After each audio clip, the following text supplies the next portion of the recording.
Good evening, everybody.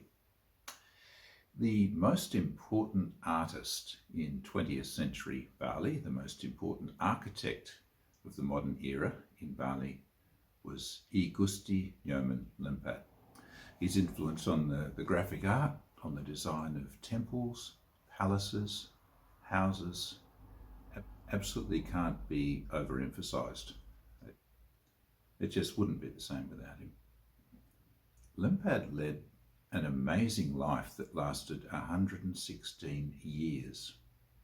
But that's a story for another time. In his 1978 film Lempad of Bali, John Darling said Lempad as a boy was heavily influenced by a set of 800-year-old relief carvings that were very close to his home. I've personally visited those carvings many times. The family rice fields faced onto one of the most extraordinary works of art on the island. Experts are unable to date or classify these carvings, though they believe them to be the creation of one man. But folklore claims this wall is the work of the giant Kebo Iwa, who carved them with his thumbnail.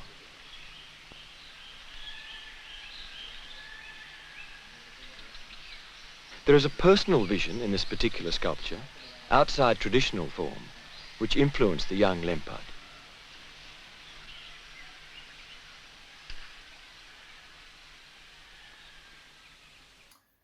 My name is Vivian, and I'm inviting you to take a closer look at these mysterious carvings.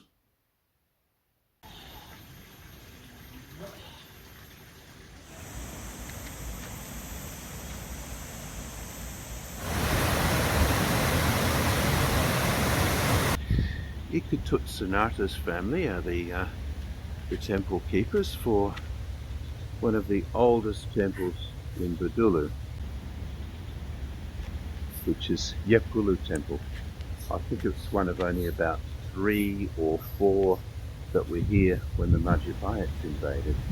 But what we're here to talk about today is the Yeh Pulu relief carvings.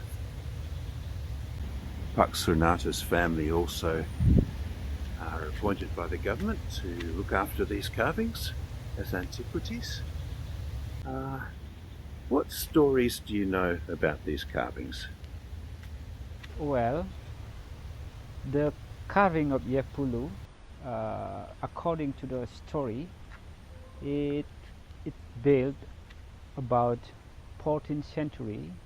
14th century? Yes, which is at that period. That's the period where the kingdom of Majapahit, they were down because a lot of rebellion in east of Java.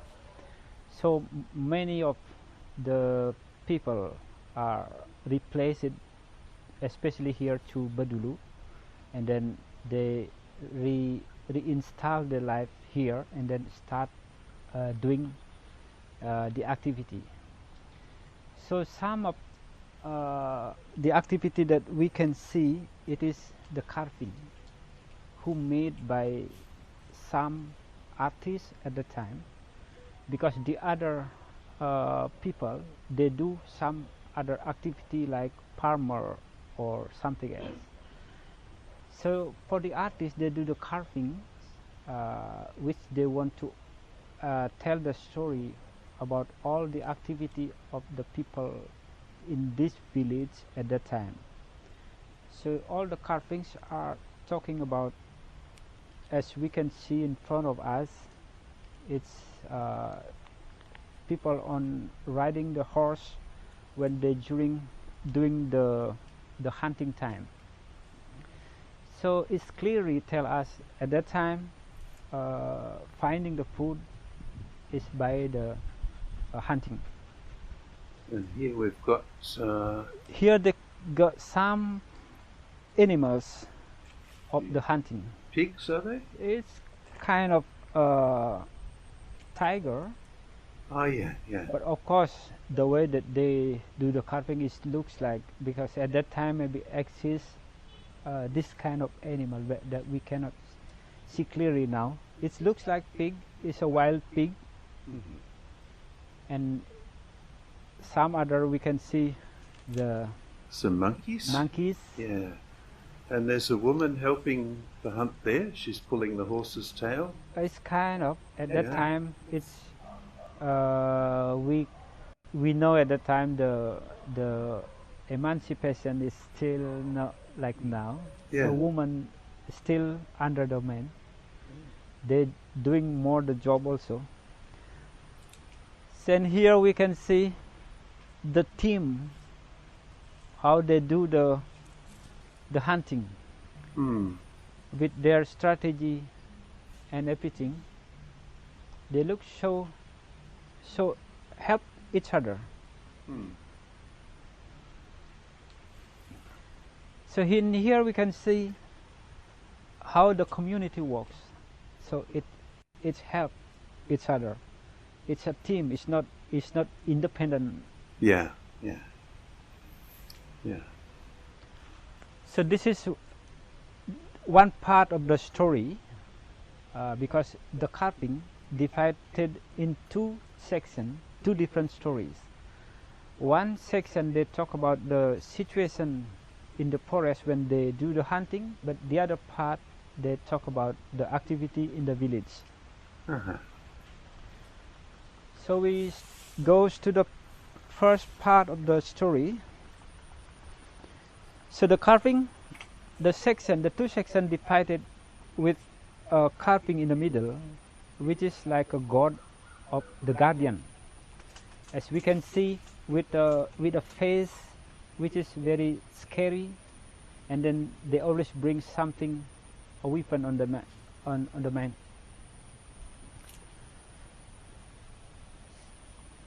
So the more details of the story, we can see activity of the peoples. As we can see a young woman, and beside of her, old woman are waiting for her husband during they do the farming. So it means at the time farming it is already exists. So we have already start doing the rice field. So under the farmer we can see like a priest. So it's clearly tell us that the religion, the beliefment, it is especially Hinduism, like we use now, is already exists from that time. A woman opening the doors. So as we do in Bali, the first person wake up at the family is the woman.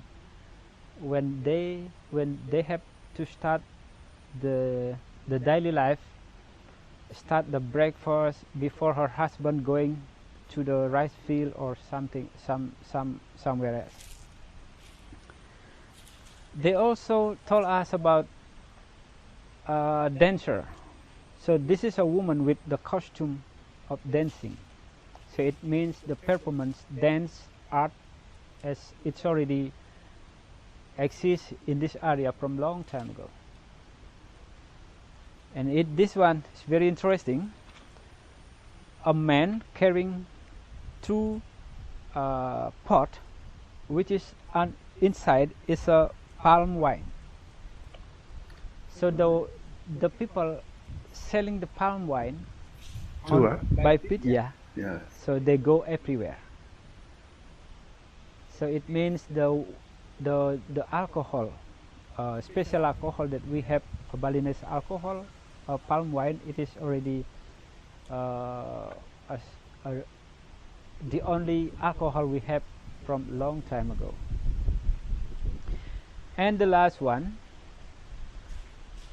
this is like a prelude, a greetings.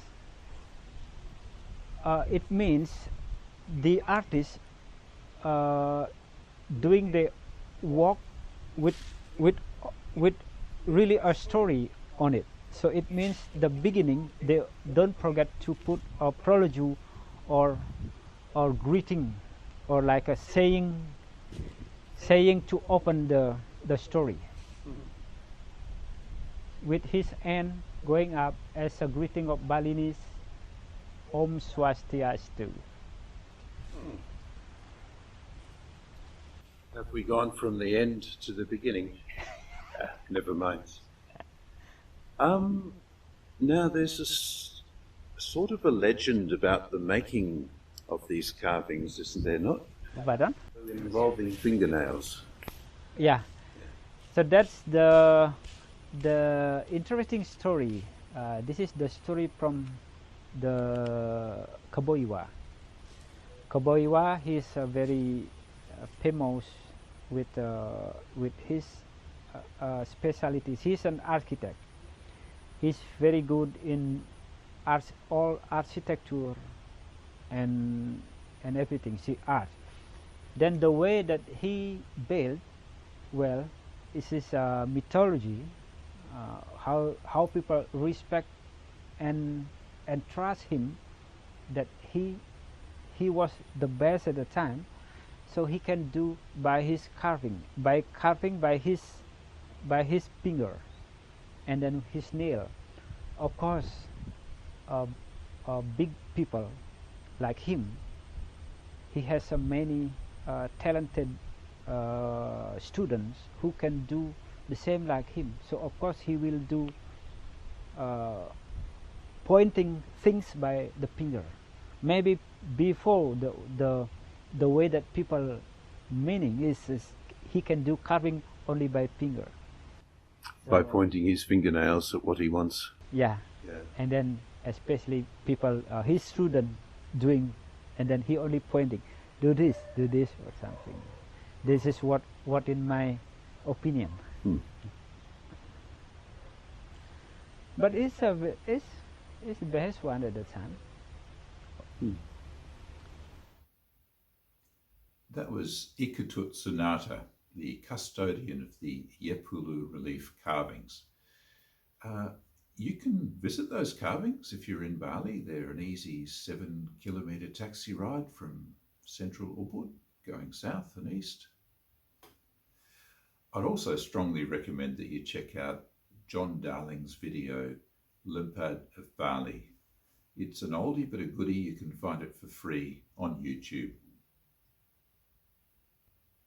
Please let me know if you have any questions or thoughts or comments about the Yeh Pulu relief carvings. I plan to cover this further in a future episode of Art, Ritual and Myth. Until then, my name's Vivian and thank you for watching.